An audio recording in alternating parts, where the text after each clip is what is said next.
Hi, everyone. This is Jaime Alejandro, and you're listening to the Arts Calling podcast, the place where I interview hardworking independent creatives in the literary, visual, and performing arts. One quick reminder, if you look at the episode description, I have one weekly shout out, so be sure to check those links. There you will find one new exciting project each week from a previous guest or friend of the show, including new publications, podcasts, and other literary independent projects, so be sure to check out those weekly shout outs. Once again, thank you for stopping by the Arts Calling podcast, and let's get on with the show. Today, I'm delighted to be Arts Calling Shaine Greenwood. Shaine is a Washington State-based author and game designer. His heart is buried in writing outlandish science fiction, gripping dystopian tales, and the occasional slice of literary fiction. He loves satire and social commentary, but believes that the foundational elements of a story shouldn't be sacrificed to convey a deeper message. Any story worth its merit must be entertaining at face value while reaching for complexity. When Shaine isn't taking in the beautiful Washington landscape on a hike or backpacking trip with his lifelong partner, he can be found designing or playing board games with friends and family or tending to his mushroom cultivation hobby, mostly shiitake, lion's mane, and portobello. Mycelium are one of the most fascinating and diverse living things on Earth, aside from humans. Aside from Transfiguration, a collection of short stories that is just coming out, Shaine has written a collection of existentialist poems titled Fires Under the Great Neural Sky. You can find more information about his works, including his art, on his websites shainegreenwood.com and otherworld.games. If you've been listening to the podcast, you know that Shaine is a dear friend of the show. He has appeared on the podcast several times. I believe this is visit number 3, and he is my first third-timer. So, Shaine, welcome, and again, thank you for taking the time to share your work with me. His latest publication is Transfiguration, and he did the audiobook himself. It sounds excellent, so I urge you to check it out. There are links in the episode description, and please enjoy this conversation as much as I did. Now, without further delay, let's give Shaine a call.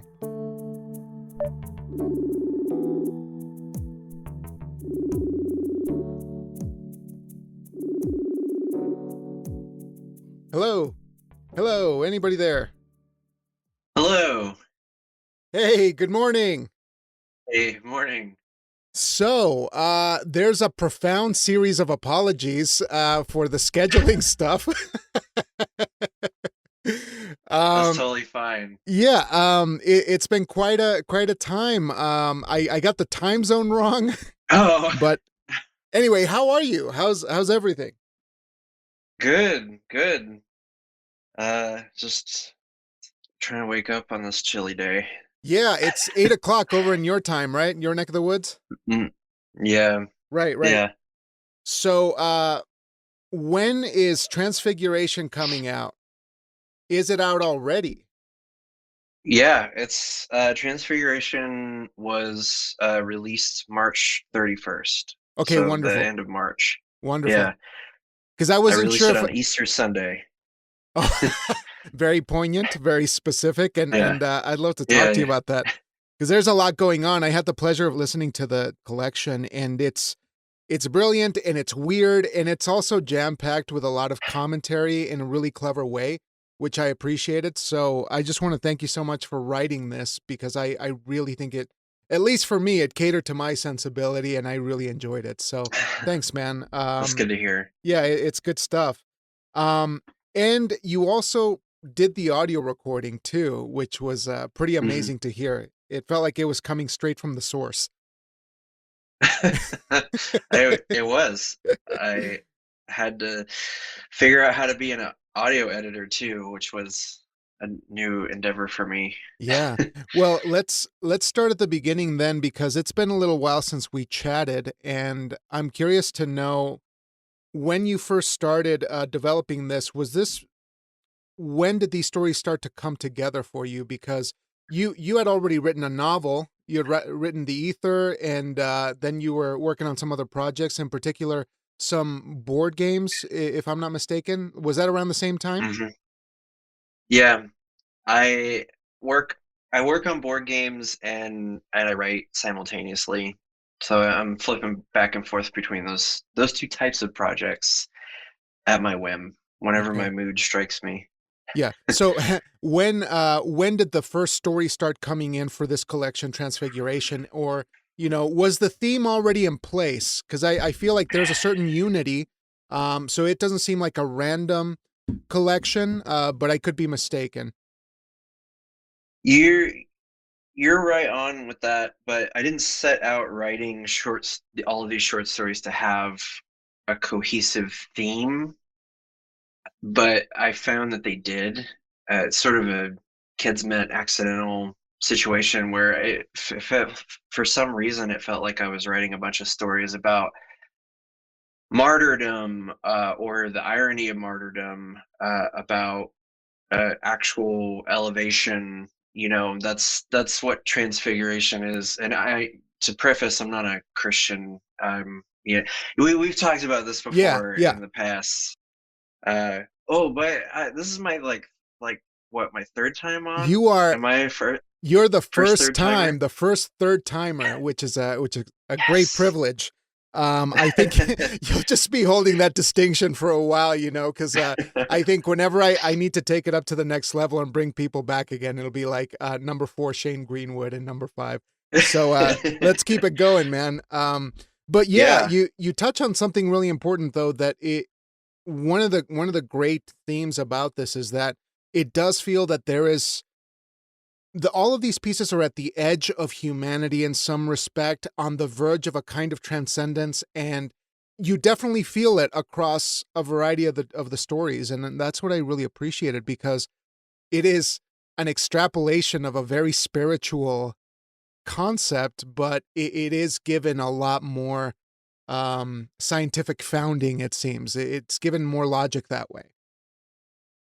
Yeah, I have, I would say, not in a, I have a healthy interest in the Abrahamic mythology, and I think especially the Christian wing of that, with the concept of Jesus and Christianity being this cult at the time of its inception. It was a Jewish cult, and the idea of a martyr at the time was a person who died for the religion.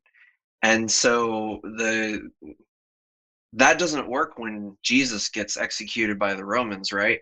So the Christians at the time had to actually change the meaning of the word martyr to mean someone who comes back to life, someone who is transfigured, and so I think the concept of that is interesting. Just the general concept of a body of people who are so invested in this faith that they just alter it when they need to, but only when they need to. Like their minds are so focused on, this is how our faith works, but then their religious icon does the opposite, succumbs to their mortality.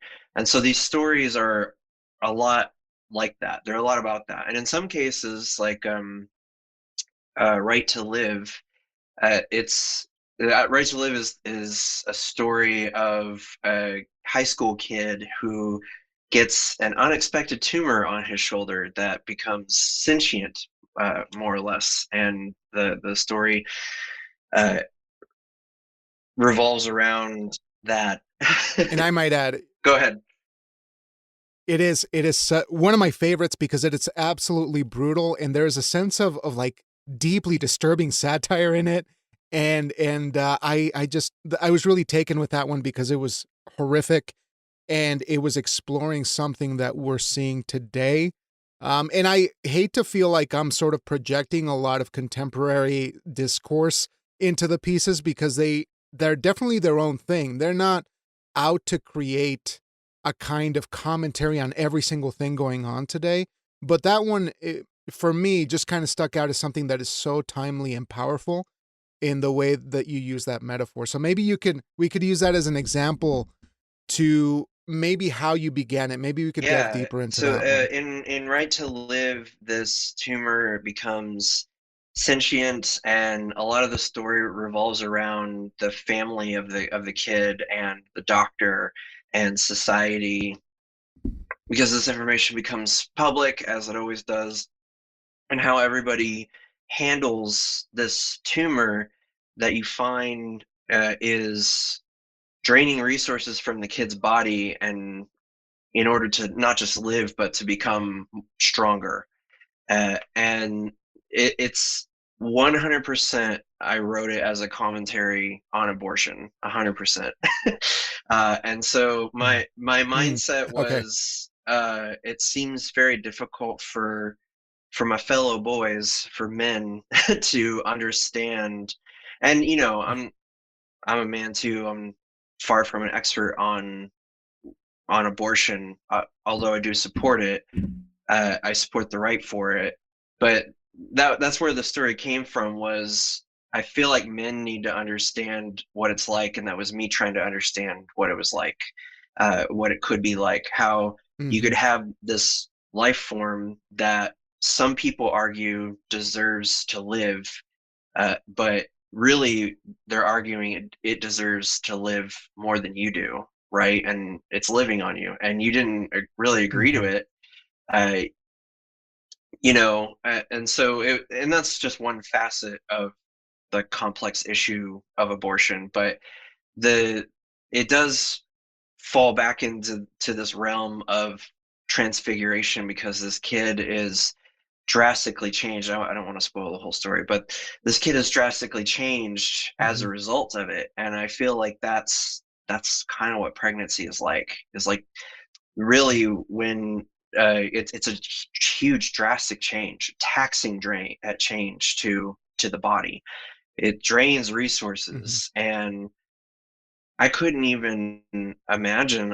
I'm not even in a place to like fully imagine like what it's like to not want that, right? Or to want it, right? And so really the story plays with it, with that idea, and explores that idea. And it is a very interesting way that you write about this because sometimes it feels like a very terse, matter of fact sort of way. Like this is what's happening, and then there are moments where the emotions of the character are sort of disregarded in some way. They're minimized to amplify that tone, and I'm curious of how you manage that because I know in you turn it on and off in other stories, whenever it's appropriate, but how do you manage the tone using this story, for instance, to make sure that it hits the right tenor for what you think is right for the story? Because that one is again really powerful, but deeply disturbing in the right Yeah, way. I tone to me is something filtered through characters. I mean, at the end of the day, it depends on what perspective you're writing at. But I typically like to write from the perspective of characters, versus the sort of like omnipresent third person perspective. I really like either a narrow third person perspective that rotates between people, or sticks on one person, or first person perspective. And so I wanted to express the the cold hard clinical motions happening, but I also wanted Mhm, to express mhm, how people react to what is, I would say, what is seemingly an alien or parasitic concept. And so, not saying all childbirth is a parasitic concept, but I don't want to piss off like every Y parent. it's a slight parallel. Yeah, yeah, but just it seems like you gotta make a disclaimer, it's a parallel for Yes, extreme absolutely. circumstances. And For sure. so Yeah, yeah.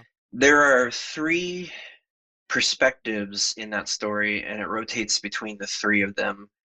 And it was a difficult thing for me to tackle, because it's a short story. And so, I mean, before I even started writing it, when I outlined it, I had like a bullet point that was like, perspective of the kid, the mother, and the doctor, how am I going to get this done? And I was like thinking, man, I should probably just limit this. But I really just said fuck it and pushed through. uh, uh, and I think that's how the those that play on emotions, or what feels like a lack of emotions, really works, Mhm. because you have this high school kid, all emotion, right? All emotion, all trying to figure things out. Really, in this story, they just want to get back to their normal life, but they can't. And their Mhm. whole situation has changed practically overnight because of this tumor. And so they're I would say the far most emotional of the three, and they have every right to be, right? They're the victim of this. This is happening to them. And so, but then you have this mother, and the story eventually transitions to her perspective. And this mother is, I would say, sort of in the middle tonally. Like she understands, she's an adult, she understands logically what is happening, what needs to happen next, but she has these gut reactions, these instincts, and she has to reconcile those with what the doctor, who is the most clinical, this is what we need to do. He's trained for this, he has experience in this. And so, and then the perspective eventually shifts to the doctor, and you can see that he, in a lot of aspects, he's using his training and his expertise as a doctor as a shield. I think a lot of doctors have to do this, like, right? You have to be strong when you're working in this tough environment, and you have to deliver this hard news, or you have to do something that feels wrong but is ethical, or feels wrong and but it has to happen to make the patient, to give the patient a chance, a shot at some normalcy. And so you see, toward the end of the story, he unwinds and unravels quite a bit, because of decisions that I won't spoil. Sure, sure. And one of the things that I love about the piece is as the story progresses, you do feel that the perspective gets away from the protagonist in some strange way. And the impact of spiritual belief into these kinds of activities, let's call them, that happen in a medical situation is just so haunting to me because I think that it works really well. But for I think we've talked about this before in terms of your personal beliefs, right?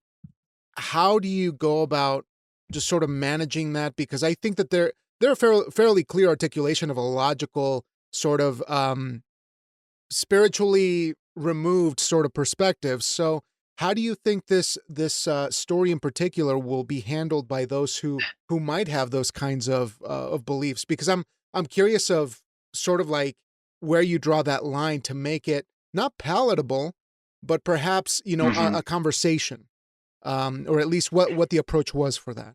I think I'm always going to be slanted on the side, of, uh, I'm an existentialist, philosophically, and so I think I'm going to always lean toward that. I don't believe in God. I think my writing is always going to lean toward that, but I think it's less about dialing things back, so to speak, and it's more about trying to get into the head of someone who is religious, who is of faith, and they're willing to take what they believe that far, right? So toward the end of the story, there's also the Hmm. perspective a little bit shifts. So it shifts to the doctor, but it also, uh, the story talks about society's reaction because the information of this boy becomes public. And so there's another thing I wanted to bring into this story, which is everybody has some stupid fucking opinion on everything, and uh, yeah, we love humans. I think we've gotten emboldened to express our opinion even when we don't know like 10% of what is going on, but we think we do. And typically when I write stories, I I don't write them as an expert. I write them as someone who wants to know. And so the story is a big part of storytelling to me is not this whole like I know what the story is, I'm the master of the story and I made it and I know everything. It's more Mhm.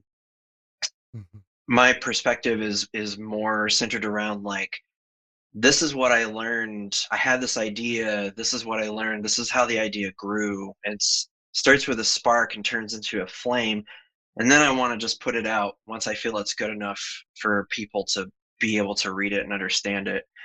Because there's always that side of it, right? Like you don't want to just write your stream of consciousness stuff, right? So I think a big portion of making this a conversation is me ensuring that the story is going to be well understood by a wide audience, but it's also making sure I don't treat people, even though I completely disagree with them, I don't treat people of faith as enemies, as villains.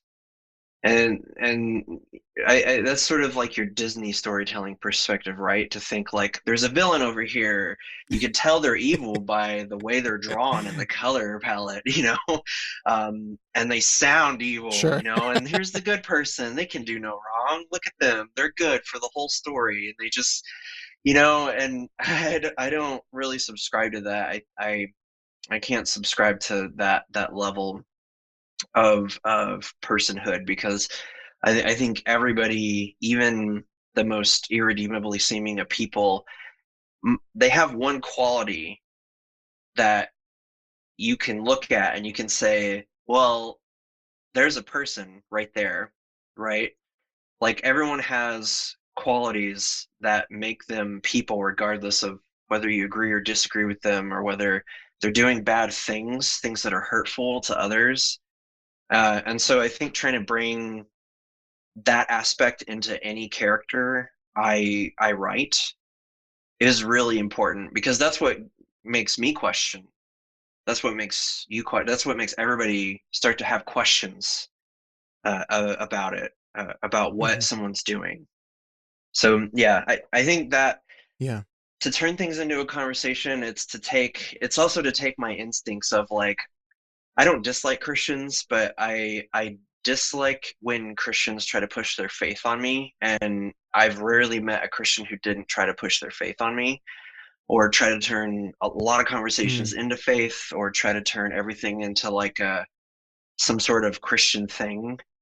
Um, and so I had to fight to take like a lot of that out of my storytelling. The personal, yeah, Yeah, the personal bias. Yeah. Thank you for answering that, by the way, because I'm of a similar opinion. I'm fairly agnostic at this point, but I do feel that there that requires an extreme sense of empathy because you realize that people are all we have, and our connection, is really the most important thing. And so, the book is filled with this kind of empathy, I think. And that's something that probably an existentialist, or an absurdist, might come up with.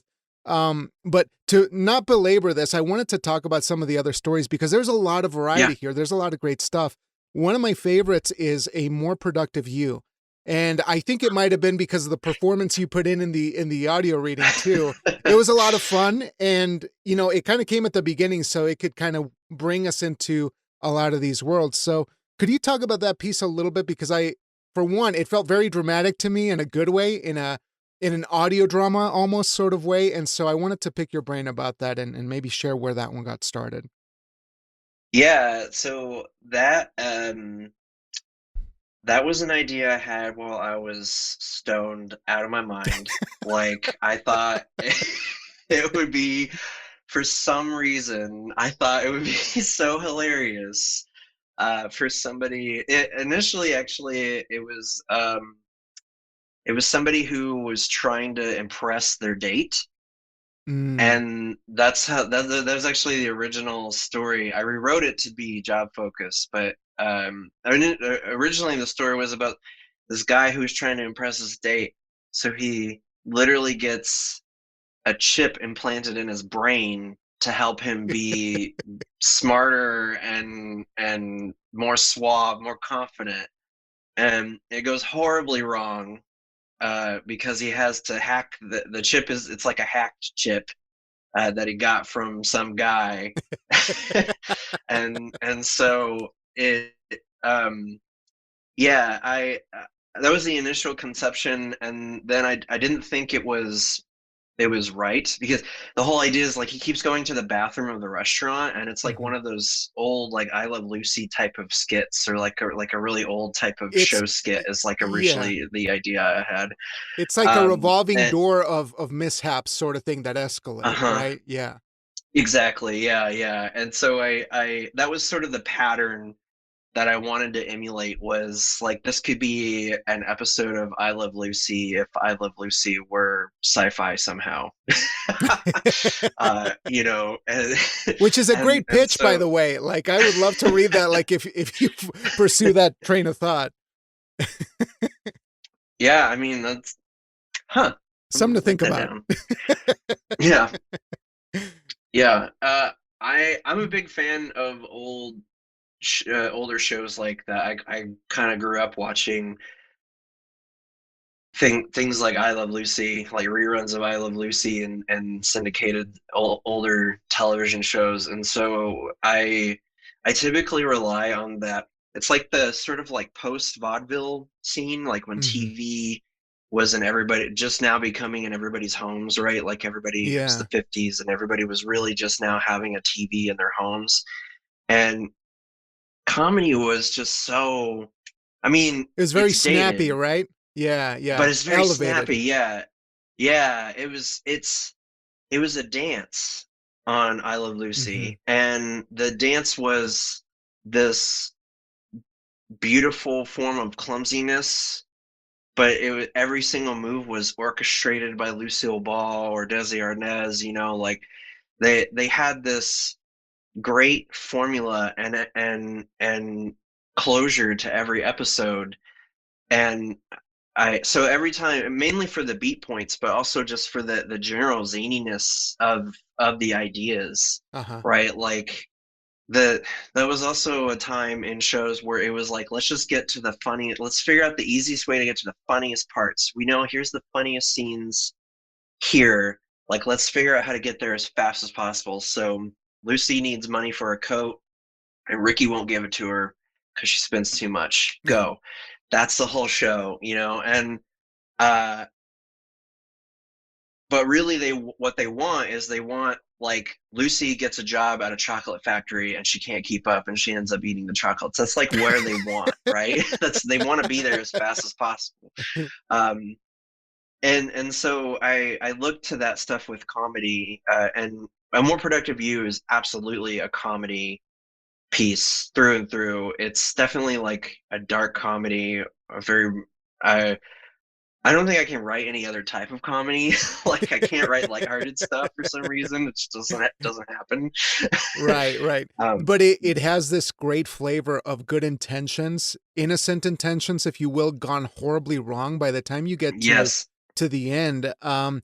It really starts aligning very much with the rest of the pieces in the collection, in that it is dark and fast and intense in the perfect way. So that one for me, because it takes that evolution from a fairly innocent situation to an escalating nightmare, that is really brilliant. I really thought that was great. And I love your Texan accent too. And I won't that's all I'll say. I won't I Well, I'm won't I'm spoil from it there. Texas. I'm originally from Oh, is Texas, that right? so I thought you yeah. were up in the Northwest, and I've lived in the Pacific Northwest for 13 years, mm. but I was born and raised in Texas. So So that it's makes it's sense. uh yeah, it's less of an accent, and it's more me just turning off my Pacific Northwest passive It's just aggressive chill filter. it's just you going home. Yeah. Yeah, I just look at a photo of a steak and or a huge cowboy And hat, you and it turn it takes me on. there. Do you have a picture on your phone? Like if you ever need to change modes, you look at the picture of the steak and then it's like go time. Yeah, Texas mode. I Just okay. I see the T-bone. Okay, let's go. Time to get rowdy. Yeah, man. But that was a lot of fun. It was really great, and as I mentioned, it did kind of set the tone for what else was to come. Now, if we could talk about something that was a big challenge for you, in terms of actually seeing it through, because I know that there's a lot of stories and a lot of pieces that just don't resonate at first, but then you end up pushing through that discomfort, and then you realize this is one of my favorite things I've ever written. Did you have a piece like that in this collection that really surprised you in that way? Yeah, I absolutely. Worlds Apart is it's a romance story. It's sort of like a so it's about this alien who has a 5-year mission to study humanity and specifically to get into a relationship. And on his planet or their planet, um, they don't really do romance. They don't have love. And his species actually emotionally, they're, I would say, like sort of like Vulcans in a way, but not Mm, really. They have such control over their emotions that they can pick and choose which emotions they feel at any given time, and they can turn it on and off like a faucet. But it's led to their people not feeling the need for emotions and just not using them. And so his people are clinical and logical. His people also live long lives and uh, compared to humans, and so and they're obviously if they're able to go to Earth and turn into or look like humans and secretly invade Earth, they have a lot of technology as well, right? So he ends up really falling in love or thinking he's falling in love with his girlfriend. And the story actually starts with the final night. Like a week beforehand, he told his girlfriend the truth that he had to break up with her because he had to go back to his home planet. And man, that sounds like the shittiest reason to break up with someone, right? Like it just sounds like total bullshit. And so his partner, her name was Stephanie, she took it that way. She was like, if you want to, be a little boy and make up a bunch of BS, then fine. Like I don't need you. And so he in the story he tries to convince her to see him off and like really prove to her, no, I really am this, right?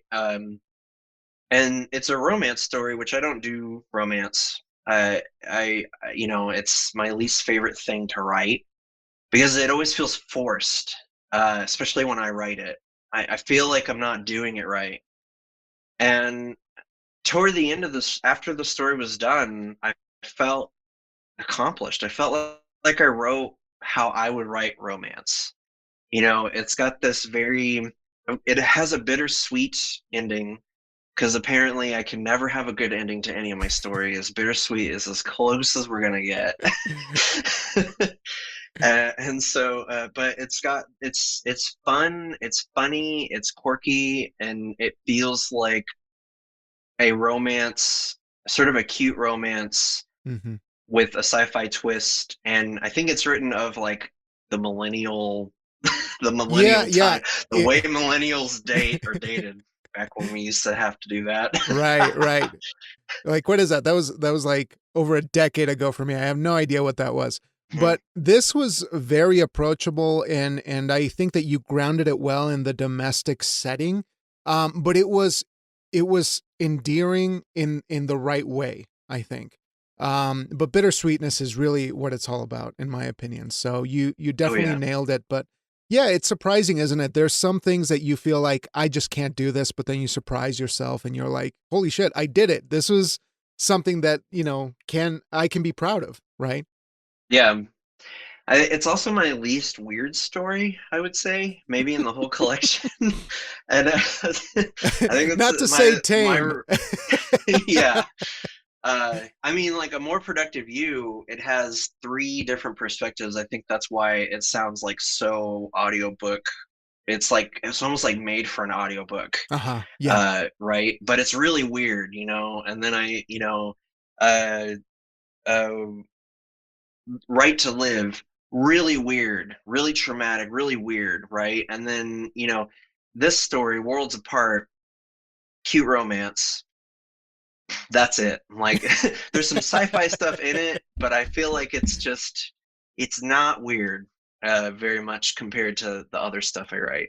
But I think it's a nice part of the collection because you get a break in terms of not I don't want to say the intensity, but there is a right kind of I don't even want to say interlude because it's just a lessening of the intensity for a moment. And you kind of still feel like you're in these worlds. You're not completely removed from them, but it, again, very approachable in the way that you kind of put it right there in the right place in terms of order. But I would like to ask you about the recording process because, as you said, this is a new experience for you. And I'm Mm. really, really excited to hear how that unfolded for you and why did you decide to do it yourself and in the publication process and all that. Oh man. So audio recording, I knew very little about it, next to nothing about audio engineering really before doing this, but I my choices were I could either pay someone to do the recording, which felt weird to me, uh, and or I could get a AI to do the audio recording, which I'm against wholeheartedly. Mhm. And I decided that I'm just going to be an idiot and I'm going to try to do this while I'm working on a major project, right? Like I'm going to learn how to be audio engineering enough because I think it's mainly because I could hear a lot of the voices in the stories and I could I practiced a lot of the voices in the stories as I was writing them. So I really got a feel for what these characters sound like. And I'm sure somebody who is a voice actor who does it all the time could really get into that with audio recording, but I felt like it would be just a great new challenge for me to take on. I also have this desire, like this year, I've been learning how to do animation, how to animate, because Mm, I illustrate, right? Like I illustrated the cover of mhm. a Transfiguration, and It's a great cover, um, by the way. It's really yeah. evocative, and there is that dissonance that we love of the scientific and the spiritual just kind of having a fight with themselves in that image. So I really Yeah, like that. yeah, cool. Thank you. It took it that yeah, I pour over illustrations nonstop. I'm just constantly like, is it perfect enough yet? Yeah, yeah. And But that's a big thing to bring into audio production as well, where like you feel, is it ready? Is this good enough? Is this gonna be a good fit for the story that's on paper? So what were some specific challenges that you had in the stories with that kind of attitude? I think a lot of it was I had a big administrative challenge, so to speak. Initially recorded everything in GarageBand. And then I moved over to Logic and found that Logic, and I was scared of Logic because it's big professional app. And then I got into it and I was like, oh, it's actually not that bad. Mhm. Um I can mess around in this. I can fumble around.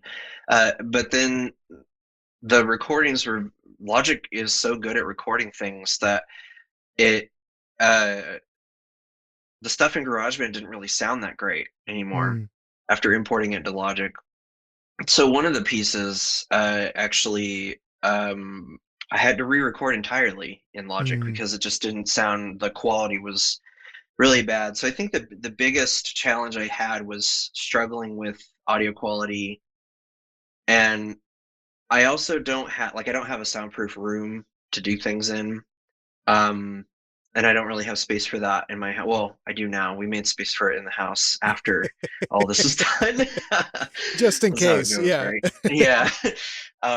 But when I was doing this, I didn't have a soundproof space, so I was really trying to make sure that just the general quality level was there, and so it ended up being a lot of re-recordings. And then on top of that, I'm very new to any type of voice acting in terms of reading an audiobook or otherwise, right? Like I've never really Mhm. done voice acting of any kind before. So I wanted to make sure I was doing the characters justice, not making them sound just like tonally wrong or too zany or too bad. And also not making sure that I'm not trying to do a voice that is so hard for me to do that it's impossible to match Mhm. when I do, down the line. So really just trying to get into the character and do something that uh that sounded good character wise, that didn't sound like um so bad that it'd take you out of the book, right? Yeah. Yeah. Or in other cases to really turn it on and ham it up, right? Like in a more productive view, especially with the Texan accent. So uh for for those listening, in a more productive view, the story revolves around this guy who's trying to he got a job working at what he says is something with rockets or some shit, and he gets this implant at the last possible moment because he's an idiot. He gets this head implant to try to make him smarter so that he won't screw the job up and kill people with blowing up a rocket, right? And so it's him talking to the implant voice. But then there's a moment in the story early on where he hacks the implant. He runs a hack on the implant, and the hack has a like cowboy Texan accent. And he uses all Uh, these like cowboy metaphors, and he calls him cowpoke, and it's ridiculous. And so hamming it up on that, I had to make sure that it felt right, mhm. and it totally did. After I listened to it, I was like, how did this is hilarious, but Yeah. I think like knowing that is a really fine line, right? Like Right. Right. you can easily get into this territory of like this isn't funny enough, or you can get into this territory of like somehow this is too much. Yeah, yeah. you And know I think there was another example of that was in the Founding Father story where you were playing several different voices, but it wasn't tonally as extreme as a more productive you. I think that it felt like you were still going for a bit of that levity, but you were Mhm. able to kind of tone it back a bit. So can you talk about that one in particular and how you settled on that and what the recording was like? Oh yeah, so that was interesting. I so the founding fathers, that story involves holographic versions of Thomas Jefferson, Benjamin Franklin, and Hamilton, and I switched between them all, and I created sort of my own versions of them based on what I think they'd be like, but also I did turn it up a bit, right? In the Mhm. story, Yeah. they are kind of like this weird 1D shtick on purpose, like they're supposed to be sort of that way. And so, but then I also had to flip between them and these normal people, so to speak. There's like an Yeah. army general and the head of the research team that made the holograms, whose name is Dr. Stanford, and is very like heavy-handed, just ridiculous comedy. Uh, and so I think Stanford and General Fletcher, they were sort of my base, my rocks, so to speak. And so I knew that if I could make them sound reasonably normal in their own ways, General Fletcher kind of does sound like your stereotypical general, like smokes 30 cigars a day or something. You know, he drinks jet fuel with his coffee or whatever. Uh, and um, Dr. Stanford sounds like your stereotypical like sheltered doctor, and so I knew that if I could keep myself grounded in those people, that whenever I did a weird voice, and at the end there's a new they spin up a new hologram toward the end of the story, middle and end of the story, and I knew that if I could make the hologram sound like this sort of like robotic voice, but somehow still inject a little bit of emotion, uh, that I would be okay. And I really wanted to actually ham up the founding fathers because a lot of them are ridiculous. They were ridiculous people, uh, Yeah, and yeah. so it just felt right. Yeah, it was a fun, bizarre, like quasi anachronistic, presentation that was happening there, but it was really interesting. It was really strange. But I like that one as well. I think I just lean into the audio drama, or perhaps the more dramatic pieces that I really enjoyed, because it was good to see you stretch that muscle too, where you were like, he's going all over the place and it's great, like you were tackling a lot there, which was fun. Now, Yeah. as you get ready to bring this thing out into the world, when do you know it's ready? How do you balance not only having the book done, but also the production? And what are some hesitations that you have at the last minute? Uh, Hesitations at the last minute. Everything, releasing the thing. uh, I mean, I struggle, I think, with, imposter syndrome and inferiority complex and sort of the fake it till you make it attitude, like I would say like everybody. Mhm. And the feelings of this is not good enough, this is garbage, nobody's ever going to want to read this, just persist like like a fart in an elevator. They just persist, and you never know. And it seems like the moment someone farts in an elevator, it slows down and takes an eternity to get to your floor, and you want to get out. And so that's just happening in the background at all times. But I think I partially shot myself in the foot by even putting a release date on this thing. And so all my future projects going forward, and this is like board games, writing, anything I decide to do going forward, I think the worst thing I can do to myself is try to create and manufacture a deadline for Mm, it. yeah. Um, and some people might think like if you do that, you risk never putting something out, right? But Mhm. really, for me, the only way I know something's ready is if 90% of those intrusive thoughts, those dark thoughts of this is garbage, from every aspect of it. Like when I look at the cover illustration, it's it's like months of me saying this isn't good enough. This isn't good enough. Something needs to change. Something is wrong. And down, it's all iteration. You Mhm. keep going and going and going, and you try to define a process for these things, but you don't want to be married to that process because you shoot yourself in the foot in a totally different way, being too rigid. But there's a lot of like, this isn't good enough, this isn't good enough, this isn't good enough. I don't know where that voice particularly comes from. I know it's inside, but there's a voice that says it needs more, or this needs to change. And then you have to sort of analyze, like, is this just me having a low self-esteem moment?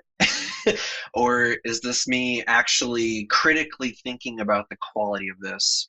Yeah. And so once like 90%, I would say, you'll never get to 100%. Once like 90% of those thoughts of like this isn't good enough go away, and you don't hear them anymore, you don't hear those self-critiques anymore, because you've been able to challenge them. You've been able to say to yourself, this is actually good enough, or I did change that, and the piece is a lot better now because I did change that. So I don't think anything else needs to change. Hmm. And it's a very slow moving iterative process. You write, you edit, you rewrite, you edit, and you keep Yeah. going. And then yeah, once I get to like 90%, there's always going to be this 10% lingering of like you could have done a little better. And I think that's just a thing that I'm gonna have to face with every project, is that I can never be 100% on Yeah. every project. Yeah. But it it's it's sort of like what is it? You have to imagine Sisyphus is happy. Sisyphus is the boulder up the hill, right? Yeah, it's Camus, yeah, The Myth of Yeah, Sisyphus. Absolutely. yeah, exactly. And so that's any creative process Yeah. is you're constantly rolling a boulder up a hill, and then you have to watch it fall down, and you have to roll it up again, and then you kind of have to try to figure out a way to be happy about it, about Yeah. the act of doing that over and over again. um No, but I appreciate that because it is a good barometer to say 90%. 90%, and it sort of quells a lot of the anxieties. And I'm glad that you're mentioning this. I'm personally having an issue like this myself about deadlines and mm, setting these arbitrary artificial things because nobody's asking me to do anything. I'm just doing things because I love to. And right, I had a deadline for the end of February, and it's April, and I still haven't produced the thing that I was supposed to do. It's in the can now, like, but it was supposed to yeah, be out, 2 months ago. And I said, well, there's life happening, and then there's my own selfish expectation of what it's supposed to be. And then the yeah, question that you asked, which is it my emotional gut response of fear of not feeling good enough, my self esteem, or is it, me comparing it against everything else that's out in the world, or is it reality? Like yeah, finding the sort of the strength within you to just say, no, it's neither of those things. What's the truth? And absolutely, yeah, I mean, I think it's important to remember that, to have the clarity to say, I just need to get to 90%, and that's on me, and the rest doesn't matter, is a really yeah. powerful kind of statement. That, and also, I one one must imagine Sisyphus not farting in an elevator. I think that's what I'm getting from. Man, that would be awful. Camus would be proud, I think. But at least he'd have an elevator. I don't know, it's Yeah, I mean, he could move the boulder in there and go up and down as many times as he yeah, wants. Man, easy peasy. Camus, like a couple thousand years, or yeah, Sisyphus a couple thousand years ahead of time would have had it made. Yeah, it's hard to not let perfect be the enemy of good enough, right? And I I think that's the reason a lot of people don't even approach a creative project, is they feel like they could never make it good enough, or they get into it and they say this is bad, right? And that's just the way it is. It's gonna be bad. It's gonna be bad until it's good enough, and you have to wade in the 90% of shit before you can, like you have to do it. And that's I found over, I released some board game last May, actually almost a year ago. And it's a different making board games there are a lot of differences between that and writing. But at the end of the day, it's the same. You look at the thing you're making, and you're gonna have these critiques. You're gonna have these self critiques. It's never gonna be good enough. It's probably not gonna be anywhere near what you think it was, or what you thought it was gonna be in your head, right? When you first got the spark of creation, there's tons of dopamine running through your body when you spark and create something new, and it's great and it's new and you love it. And then you start to actually put it in some facet of reality. It goes Yeah, from your consciousness into some sort of real state that you then have to look at in the real world, whether that's on your computer screen, whether you're writing it down, whether you're drawing it, whether you're playing it. And it's gonna suck. Like the games I make, they don't work for months sometimes until they do, and then it clicks. And that's not even the biggest problem with a game, with designing a game, right? It has to be fun. That's the most important thing, right? Yeah. And writing it has that similar vibe, right? You write. Oh, that's my cat. Oh, hey, okay, so I'm She's introducing mad a at me. segment, okay? Whenever I see a cat on screen, you have to introduce your cat. Let me know what their best trait is and what their worst trait is. There you go. Oh my goodness. The people who don't I don't do video, but maybe with for the cats I should. I think it might Oh be an yeah. important thing. So tell us about your cat. This is Millie. She is an orange tabby, maybe, and a domestic short hair. She is a fantastic cat. I've had her for years and years. She's, I would say, about 12. I don't know her exact age because she was a barn cat when she was really young. And she had a litter of kittens in a barn.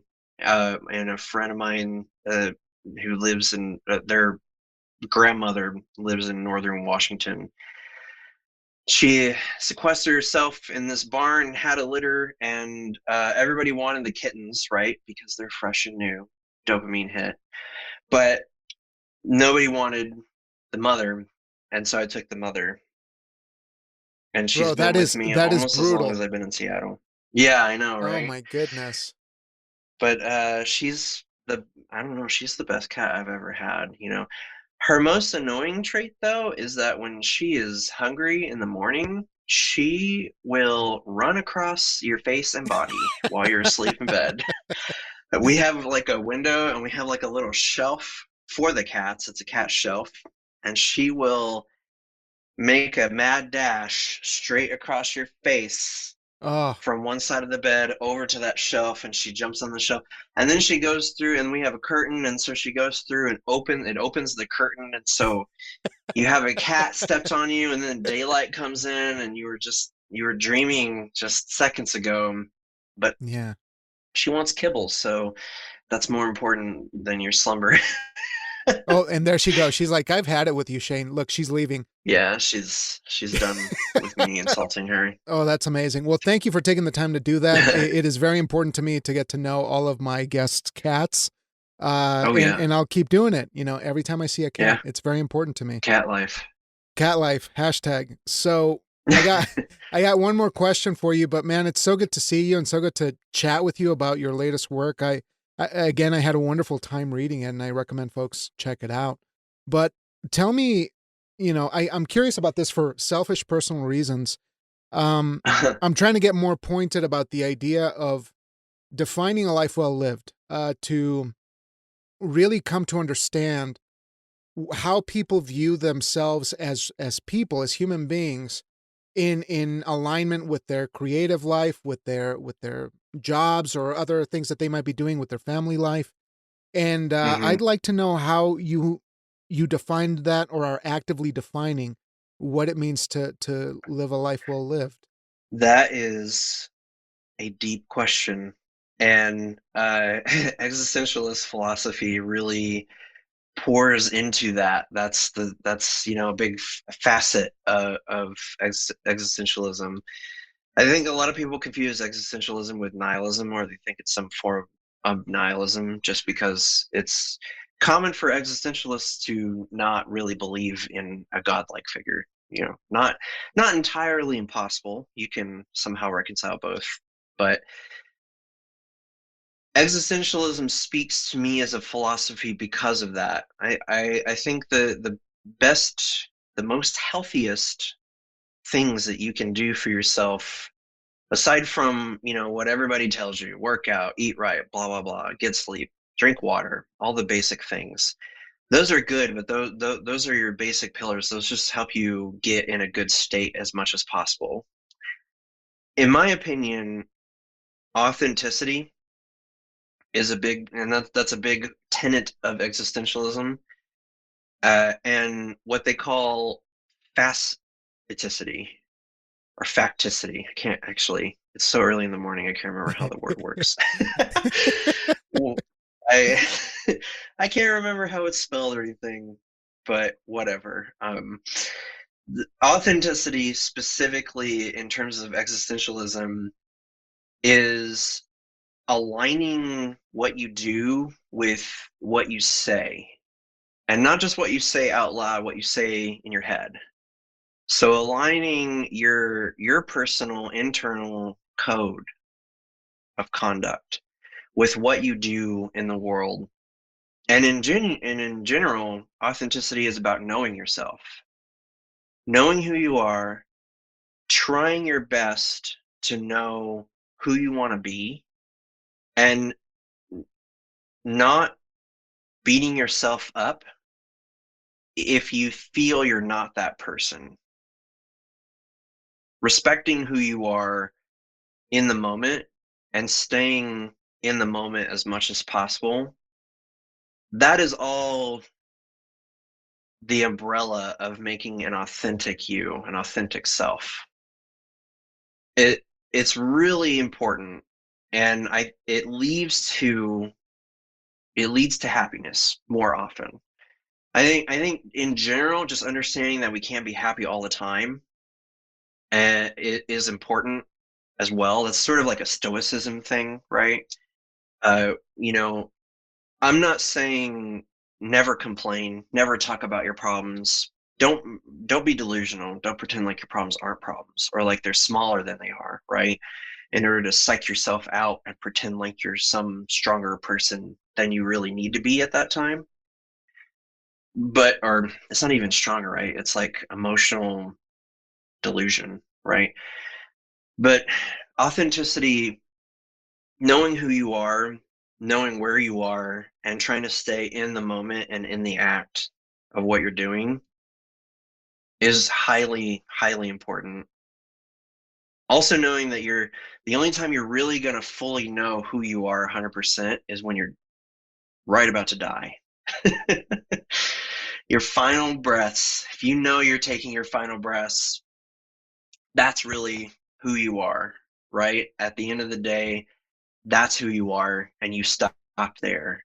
Knowing that uh, we all die, it's unavoidable, and staying in that act and reconciling that, I think, is important. To me, what I see is I see a lot of the actions that we take are out of fear. And we humans are interesting in that we, like most other animals, we're scared of a lot of things. But unlike most animals, we're smart enough to delude ourselves in so many intricate ways that we don't even recognize we're afraid. We're afraid to die. We're afraid to try. We're afraid to fail. Um, Sometimes we're even afraid to succeed. And we fear all of that. And so then we try to control it because we think control is the cure to our fears. And really it's not. And control is an illusion. And you're just playing pretend. So I think and understanding all of that, understanding you can't control anything, understanding who you are, being your authentic self, and then that word that I can't say right now because it's too early in the morning for me, fasticity. Anyway, it's a concept of when something happens to you, and existentialism was kind of formed in the 60s, so they really only express this around physical things. For example, if you lose a limb, you're a different person. Uh, it sucks, but that's who you are now. You have changed. And there's nothing you can do to stop that. There's nothing you can do to undo that, to fix that. But emotionally, mentally, we have a lot of that. Mentally and emotionally, we trauma happens to us, bad things happen to us that don't physically harm us, but we have to emotionally reconcile that we've changed. That's a very hard thing for us to do. It creates a lot of fears and forces us to try to control things, and learning to let go of that, and understand that we can't control. I think that makes me happier. It might be hard to see, but I think like a life well lived is a happy life, and understanding like happiness doesn't come all the time, but to embrace it when it does happen, living in the moment as much as possible, living in the act of doing or not doing as much as possible, and being okay with that and being authentic. That's well lived to me, being authentic. That's amazing, man. And I love that it is bittersweet only in the way that an existentialist can share with us. And I'm right there with you, man. Thank you so much. But Yeah, also, thank you. congratulations, man, on Transfiguration, a great short story collection that I hope folks check out. Buy it, get the audiobook immediately. And Shaine, it's always a blast. And I know that we're going to chat for number 4 down the road. Yes, So stay absolutely. tuned. Absolutely. It is inevitable. Yes. All right, man. Well, let me stop recording and I'll just sign off here in a sec. Thanks again for listening, guys. And I'll talk to you all soon.